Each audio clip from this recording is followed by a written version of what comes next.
Vandeham Sri Guru. Oh, I don't know. Hare Krishna. Hare Krishna. Malati, can you hear me? I can hear you. We can't hear you. Oh, no. Oh. Why would that be? I mean, the thing is on full blast sound. We can hear you, but there's a little bit of interference in the background. I don't have anything else going on. I'm wondering if we can hear something from our technical team in the background. Is there something happening? Okay, great.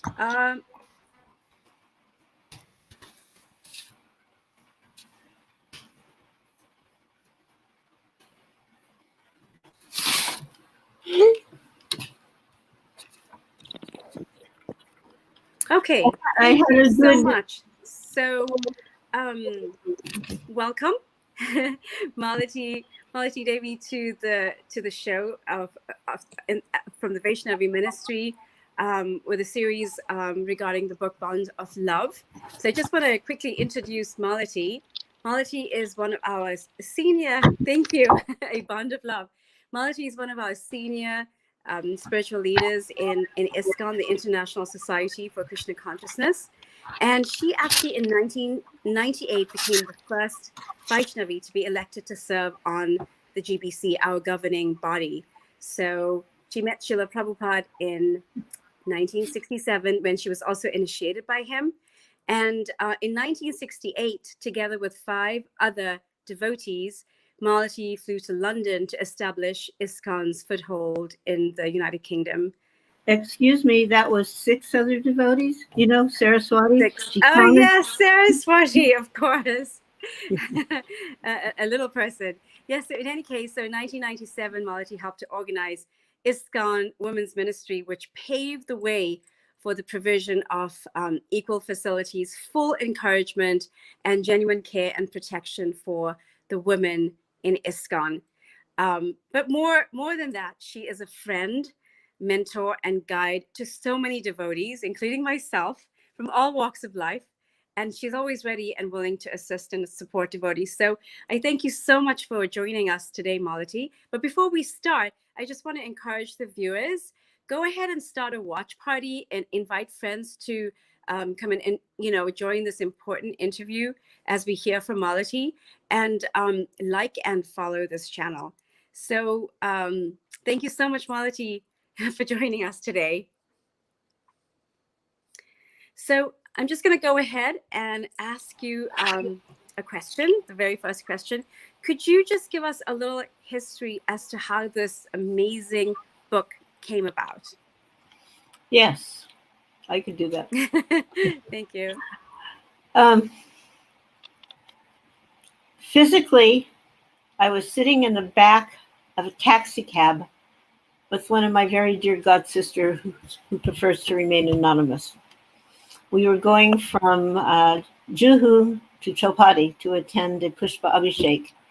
And we were discussing the sad fact that Vaishnavis were not being recognized very much.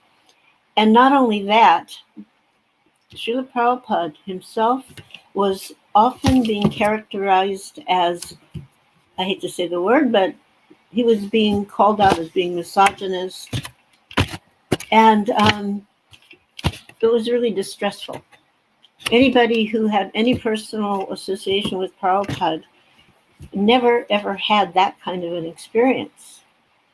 And we knew where the idea came from, because admittedly, there are a few, just hardly any, but a few statements, some within the books and some in conversations, that could leave that impression. But without looking at and hearing the greater picture, these impressions were what people retained. And there was hardly anything at all from the side of the women. And I was just feeling what can be done about this and what should be done about this. And I turned to my friend and I just said, we have to get the voices of the women out because that's what's missing. All the books, all the other, most of the information was coming from the side of the men, which was fine. But then what about the other side of the ladies? And that was noticeable by its absence. So that was the moment when this transpired in my mind to at least get this project on the ground. I just want to say one other thing. In terms of the Vaishnavi ministry, I was really a backup player. The two people the most responsible for launching the ministry was Her Grace Srila Devi Dasi and Her Grace Malati Devi Dasi. I just would like that mentioned. Thank you so much. You are such a trailblazer. I always admired that about you. That is such an amazing book. Just I can say one other thing. I was the first female temple president in ISKCON.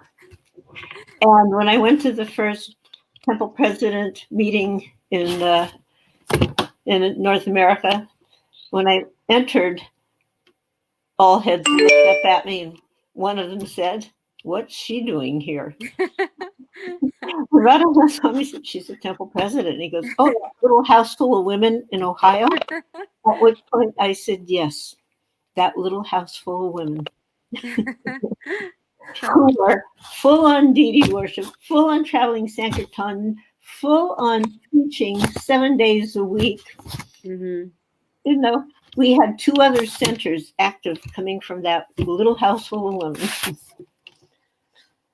It's not really a little house. It's a gorgeous big house. Thank you so much. Well, looking back a little bit, how did you, in your extensive association with Srila Prabhupada, how did you observe him adjust to time, place, and circumstance?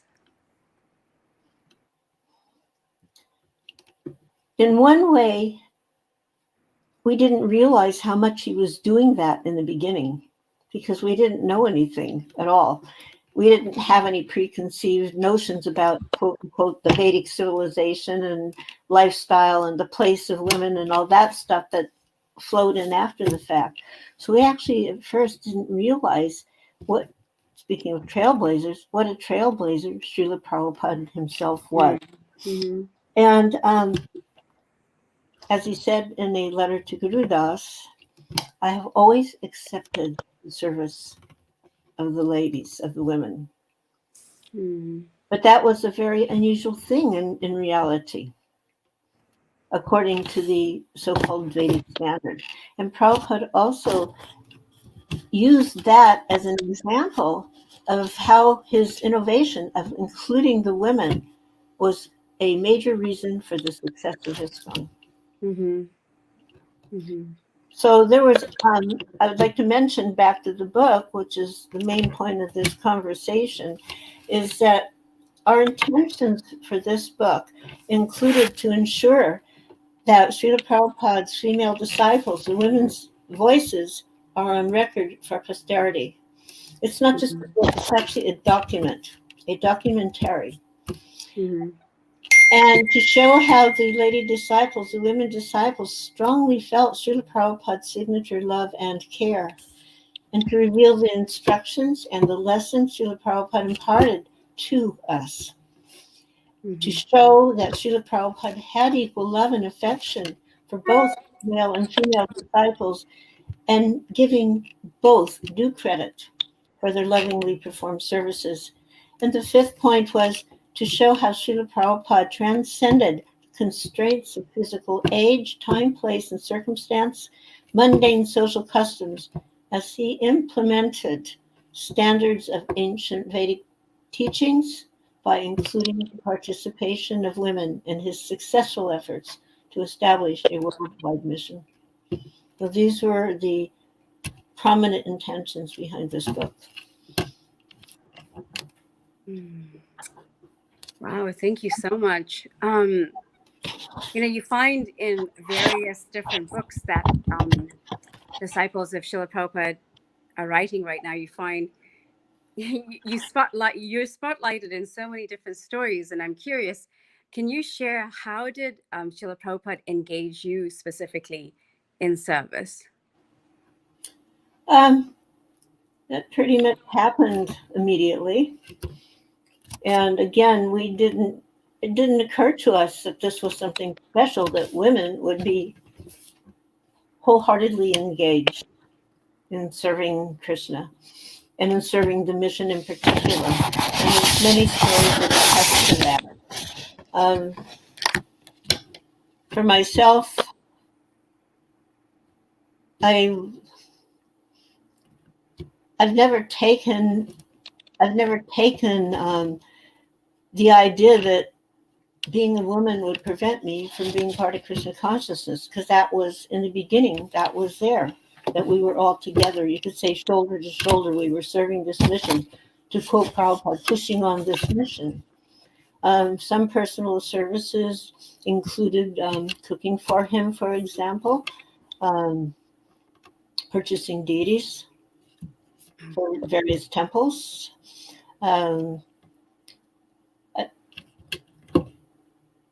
When I get asked that question, I'm like, well, my whole life was serving him. So what wasn't serving him? It's not like dissected. Oh, this was serving Prabhupada, this was something else. But everything is together, combined, makes the success of this mission. So all of our activities, all of our actions are equally important, not one over the other. And they were all happening as a result of instructions from him, one way or the other, either personally or collectively.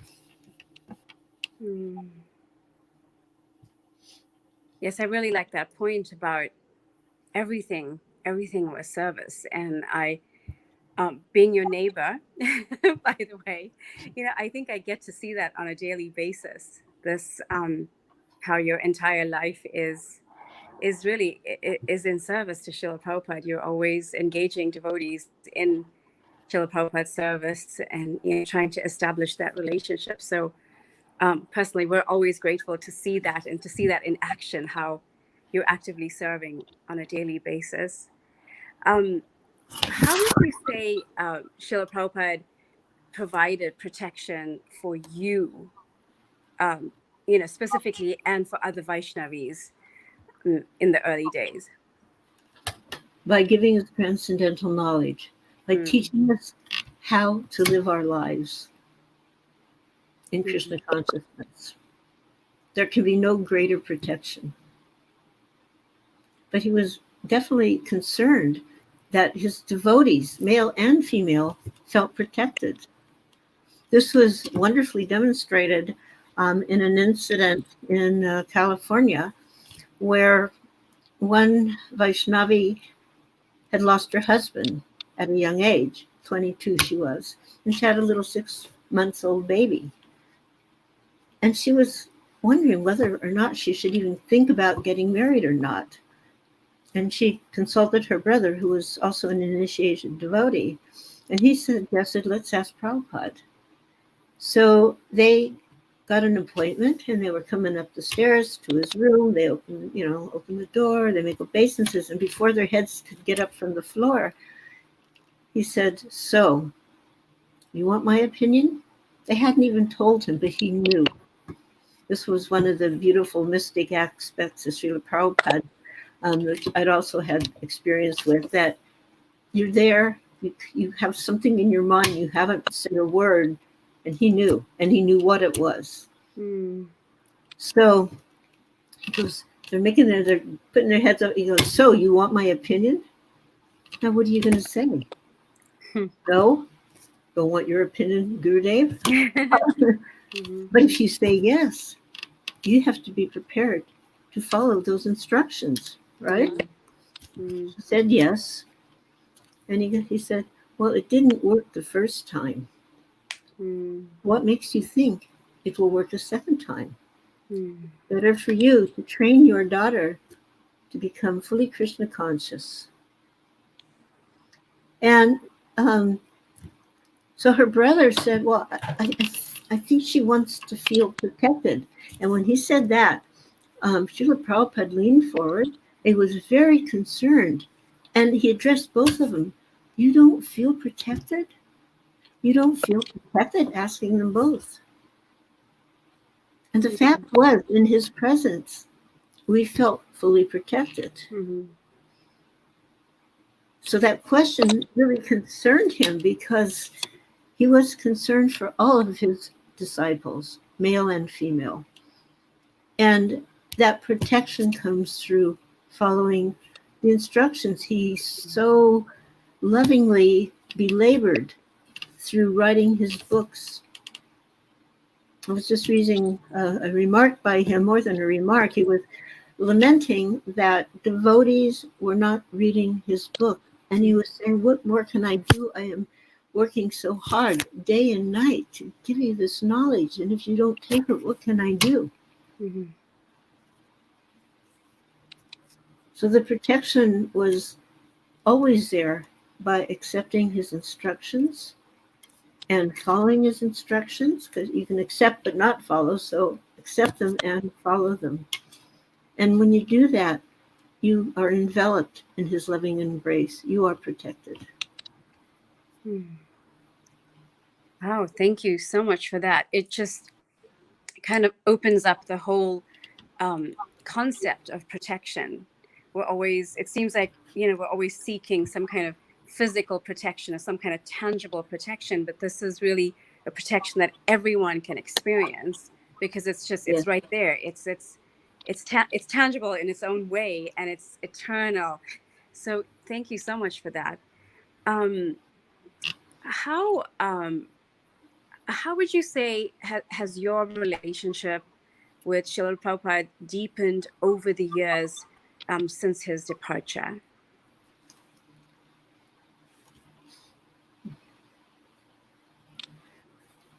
When the spiritual master departs, he leaves behind the means with which one can continue to follow through. And in fact, it's described in the Bhagavatam that they leave on the shore, the enlightened souls, they leave on the shore the means for those who are following to cross over the ocean of nescience.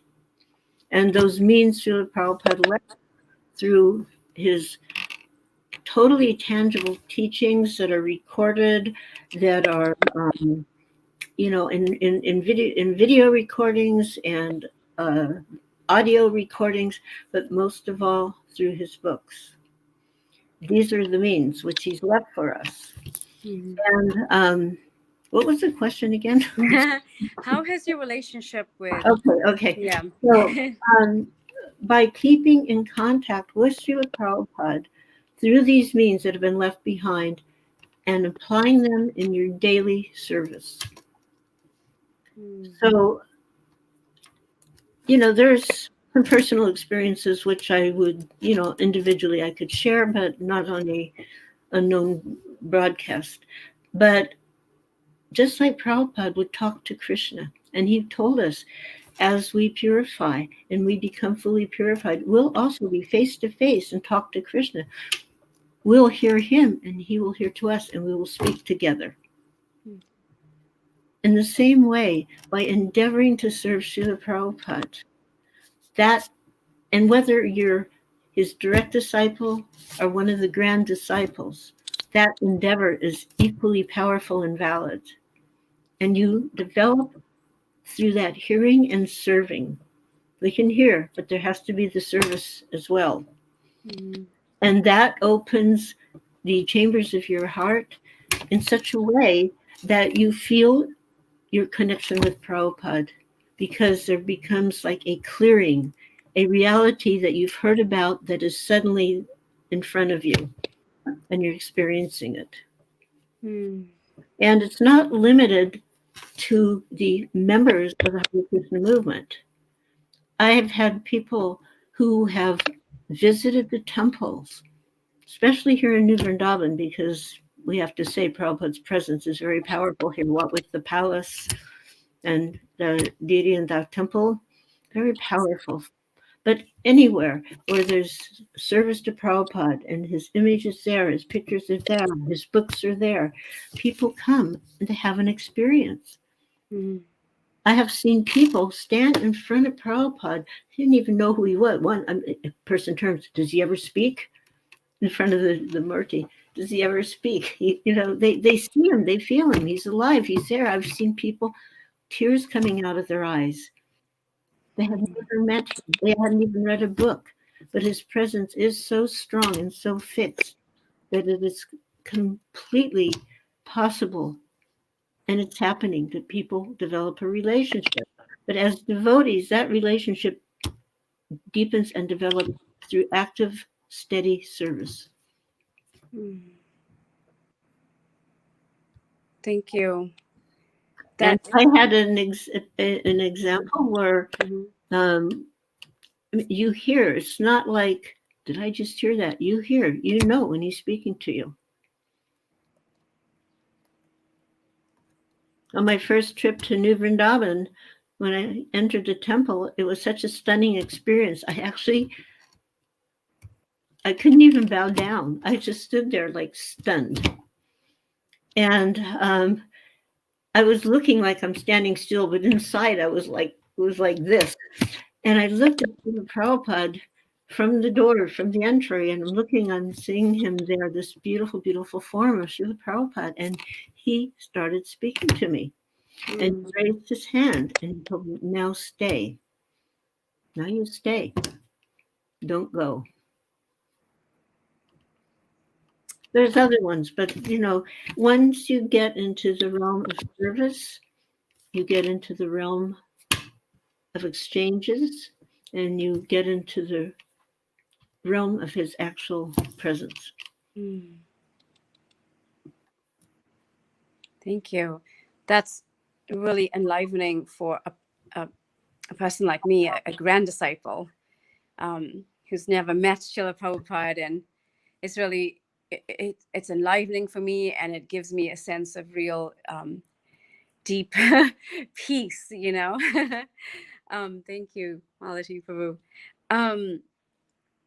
Do you believe that it is important for the next generation, so the Param disciples, to develop a personal relationship with Srila Prabhupada, and why and how? If you, I know this is a subject you're passionate about. Without a relationship with Srila Prabhupada, there's no question of a real ISKCON. There's no, you may have an ISKCON, but Prabhupada is ISKCON. He said, ISKCON is my body. Why wouldn't we want to have that relationship? So it's imperative. And in that context, then we have to understand who Srila Prabhupada is and his role in our lives. Otherwise, how can that relationship manifest? So Srila Prabhupada was empowered by Lord Krishna to do something that no other spiritual master had previously done or accomplished. And of course, we know what that was, that he spread the message of Lord Chaitanya Mahaprabhu all over the world. And of course, there's many other spiritual teachers from the Gaudiya Sampradaya who are also preaching. And we accept that, we know that, we honor that, but we cannot lose sight of the fact that Srila Prabhupada has personally and effectively manifested the teachings of Lord Chaitanya all over the world. And sometimes there's some criticism that, the ISKCON members were too focused on Srila Prabhupada. They think maybe we're narrow-minded or fanatical. Again, we know, we honor, saintly Vaishnavas are not even Vaishnavas, seekers of the truth.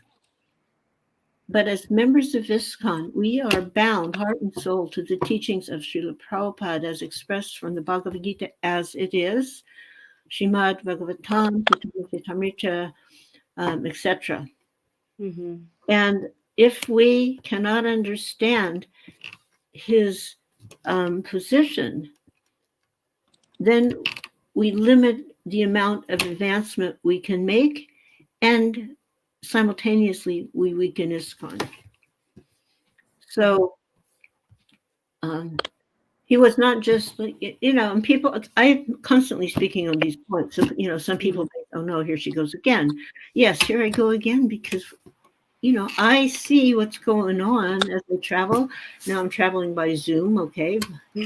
But, I just see that as we go further and further away from Prabhupada's actual manifest presence, and newer people come in, and particularly there's a cross-pollination between yoga people of Indian origin. And when you say people of Indian origin, even among them, there's like the north, south, east, west Indians and all the different happy Hindu traditions that come along with it.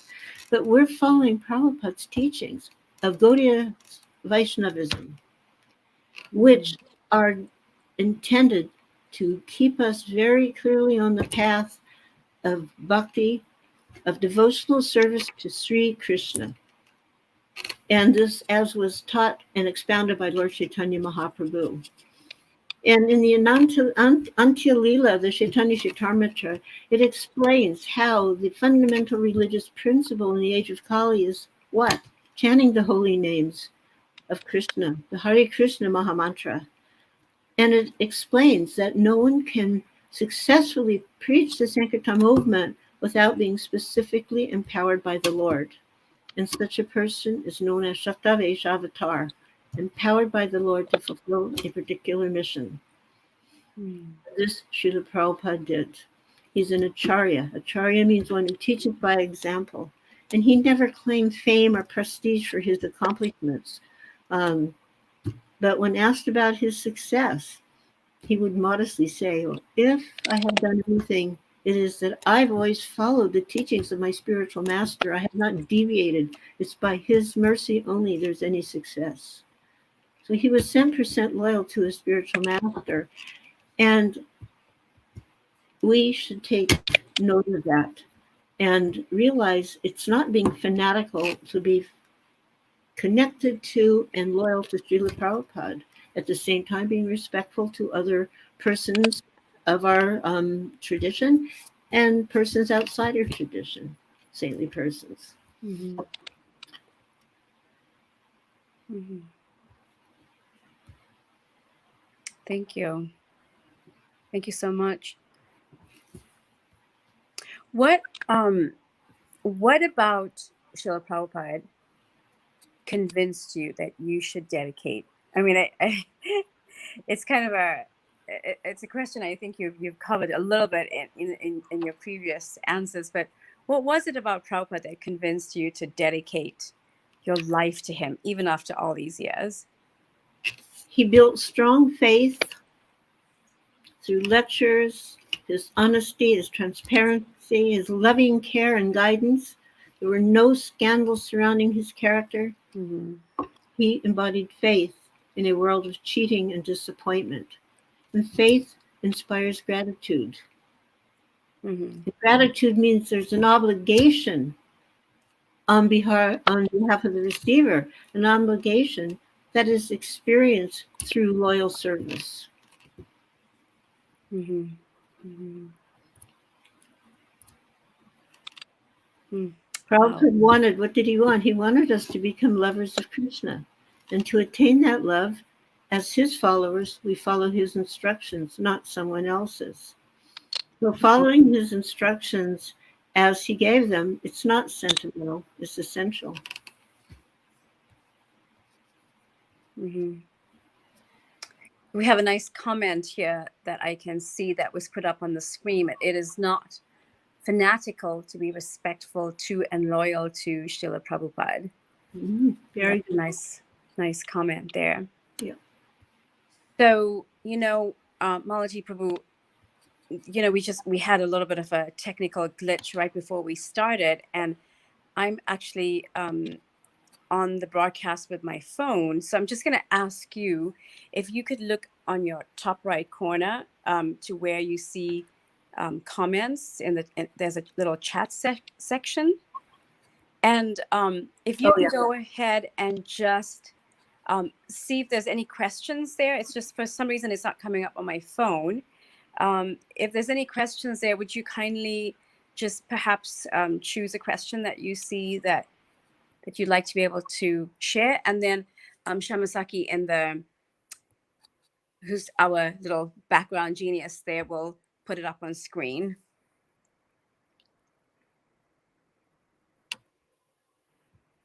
I mean, one of the questions is from Shama. Who's this Nikita Sharma? Can we? Because I invited. It's our neighbor, our other neighbor, Namkirti. Okay. I hope she got in. I hope they didn't ban her. She just sent some prasadam over just as I started to. So I zipped her over the link. I don't see. I mean, the only question is about the house, little house full of women. And that was referring to the Columbus Krishna house in the 90s. And it just so happened, without a plan, without a strategic plan, things still happen sometimes. So maybe it was a fluke, or maybe it was just Krishna's plan, and I fell into it unwittingly. But there was a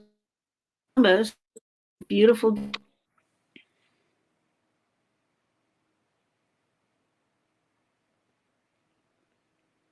There goes. There you. We both went off for a minute. Yeah. Never mind.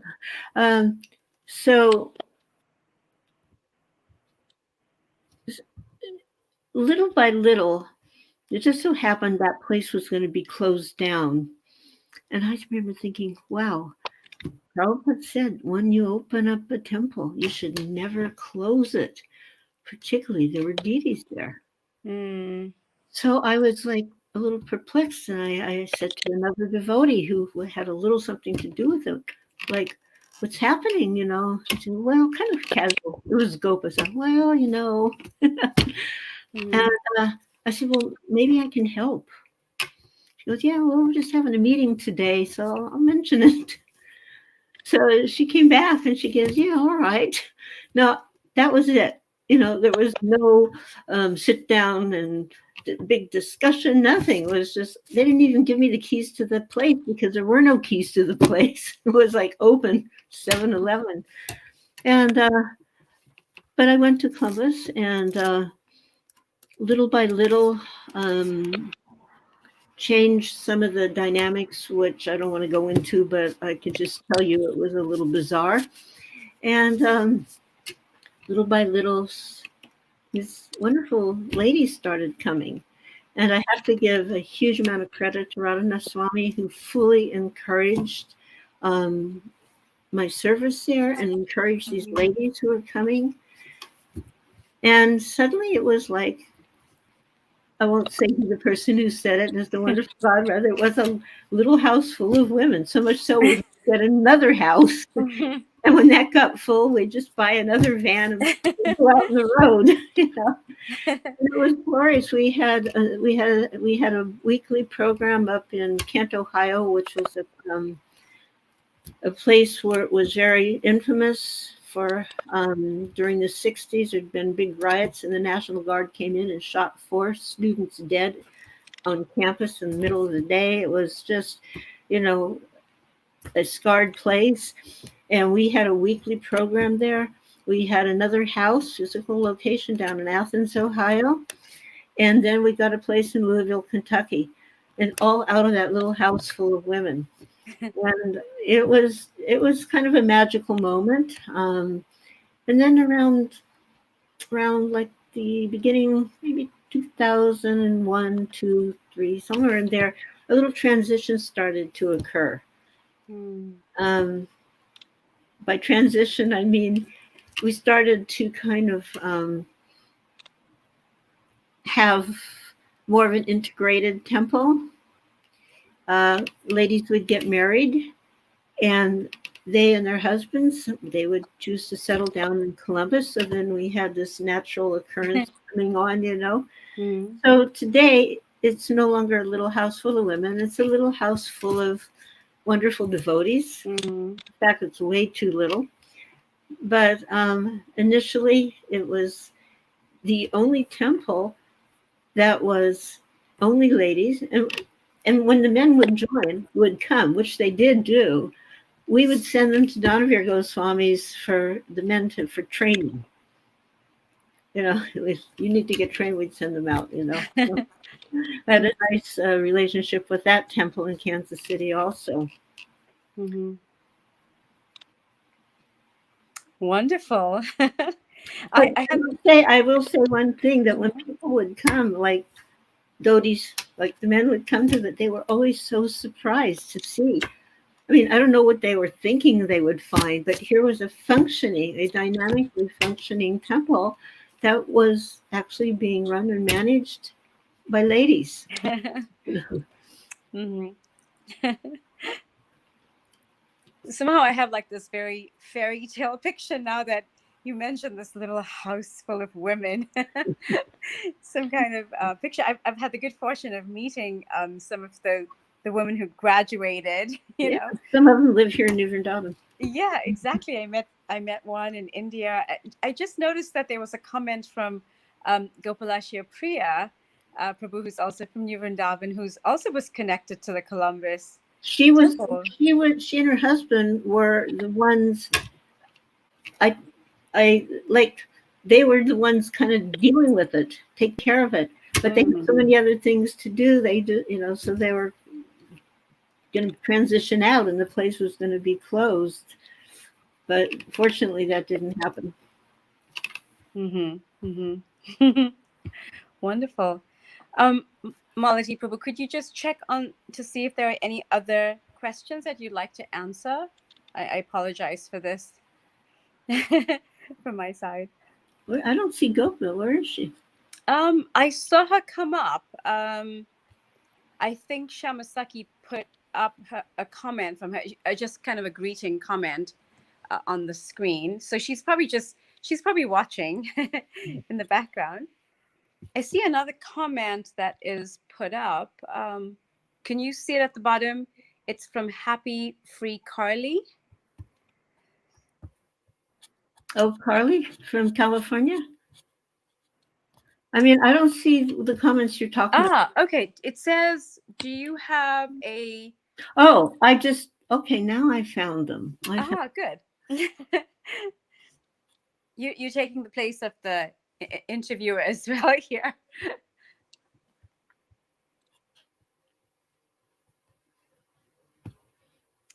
I think she says, do you have a favorite? Yeah, just wait. Mm-hmm. Okay, there's and another point I want to mention about the book, because I really, you know, this interview is not about me. It's really about a bond of love. And in reading these beautiful stories, I always have trouble getting things on the screen. Okay, so in reading these beautiful stories, and for me, because I did a large number of the interviews, there's 305 interviews, and I did over 100 of them, well over. It opened up not just other facets of Srila Prabhupada, but it opened up the door for realizing what amazing women are a part of Prabhupada's family. Mm-hmm. Mm-hmm. And people who, I've been getting comments almost every day. And one of the comments, there's two prominent, of course, the fact that Prabhupada had these amazing relationships with his ladies, and what amazing ladies are members of the Hare Krishna movement. Mm-hmm. Mm-hmm. You know, we hear about the big swamis and whatever. You don't hear so much about these amazing ladies. Mm-hmm. They're all out there. And not just his direct disciple. By direct disciples, I mean those initiated by Srila Prabhupada up until November of 77, just to make clear. Mm-hmm. and those who are following, like yourself and others, who make Srila Prabhupada the center and try to live our lives, their lives, your lives, according to his instructions. Mm-hmm. Mm-hmm. Thank you. I appreciated what you said earlier about how the book is actually a documentation. It's a documentary. Mm-hmm. It was intended. It's not intended as a storybook. Right, right. Because memories can become more, more in that storybook kind of format. But I appreciate that it's actually now a historical, that we have a historical reference to all of the service and the, the relationship of these Vaishnavis to Srila Prabhupada and to, Krishna consciousness in general. And one of the things that I note now is just like Prabhupada began his home run at the age of 70. Mm-hmm. So many of his disciples, many of his daughters, Mm-hmm. they're in their 60s, they're in their 70s, and suddenly they're stepping up to the plate and carrying that torch of Krishna consciousness. Look at Vishaka, Mm-hmm. president of Bhaktivedanta Manor. Mm-hmm. So many are standing up and paving the roads with Krishna consciousness, Mm-hmm. Mm-hmm. just like Srila Prabhupada. In his elder life, he made his mark on the world. A few years ago, there was, I believe it was Time Magazine, that had a whole issue dedicated to people who did something amazing Mm-hmm. after the age of 50. And Srila Prabhupada was number 5 on that list. Wow. At the top. Mm. So I see now there's a lot of energy gathering because we know our life on this particular plane is fading out. So this energy to do something for Prabhupada before it's too late to do anything it's pushing us forward. We want to do something. Mm-hmm. We want to be counted as Mm-hmm. his daughters. True and blue, as they say. Hmm. Yeah, I think that was a really amazing point that you brought up about I mean, in general, the disciples of Srila Prabhupada are, in their 60s and 70s. And this is the age that you can imagine. This is, the age that Srila Prabhupada was. And, for me, like I said, as a Param disciple, I'm constantly in awe of the, women that I'm surrounded by that are really just so inspiring and, fully surrendering and following Srila Prabhupada's instructions. There's a really nice comment here by Spring. Such amazing woman who lived through so much and who paved the road for the rest of us. So inspiring and so important to not lose this history. Definitely. And there was a really other nice one by Shraddhanjali Shamasaki. Could you just bring that up, please? There's one by Sarvani Thompson. Always wonderful to hear your pastimes, Malati. Looking forward to reading A Bond of Love. Grateful for your service. Glories to Srila Prabhupada. I hope. And there was one by earlier. Manjuali's there. This is a lady. Oh my God. She's somebody whose life is at the top of the pole of inspiration. Wow. Where is Manjuali? She lives now in UK. Thank you for joining us, Manjuali. That's so wonderful. There's a lot of great women. I'm unable to see the Facebook link and to see who's joined us. But thank you everyone for joining us, and please go ahead and hit that like button, follow this channel. There's going to be so many more interviews. Buy the book for yourself, buy 10 copies and distribute it to all your friends, etc. And just let's just do our part to spread this beautiful documentation, and not only spread it, but read it, and just kind of dive deeply into the service of these wonderful Vaishnavis. Malati, is there anything else you'd like to share before we end? I don't see any more questions coming up. So if there's any last thoughts you'd like to share, anything you'd like to share from your side? Well, just another thing. I wanted to appreciate Malati Devi Dasi, because in trying to get this book done, we had kind of come to a plateau where we were kind of stuck into the next step.